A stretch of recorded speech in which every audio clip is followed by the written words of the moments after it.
Okay, I've been really excited for today. This has been quite the project for me. It's taken a lot of effort to get it together, way beyond my current function and abilities. So I've got the transmission in, crankshaft ready to go. My buddy Marshall came over and he is helping me out and has been so helpful in this as I research and work through the project. So we went through first the top half of the crankcase, put on some Honda Bond on the edges, and just carefully spread some of that through.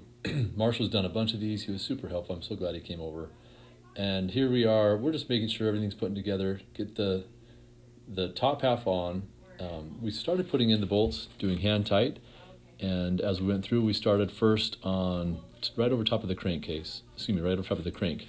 And you can see we're hand tightening, going through, making sure everything's on, taking care of the back section. And as we did it, I noticed a little bit of a gap. So I did get in, was able to look through, find the problem. It was just a slight turn on one of the parts.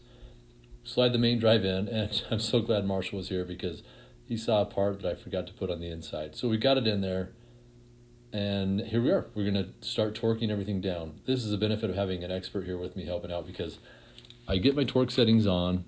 He even checked, helped me walk through it, and I start torquing. I'm going through, the first couple passes, pretty loose, and as I start to get tighter and tighter, he says, that's way too heavy. He looked at it, he gave it a shot, said, no, this thing is not working. I had a Harbor Freight piece, it wasn't good. So he went and grabbed his own tool, came back, got it torqued in. Man, I'm just so thrilled to have this together. I've been worried about it, and it's been a challenge for me. I'm way beyond what I thought I could do. So excited about that. Oil pan's on. You can see we're taking care to make sure that cam chain is out and making sure it's available.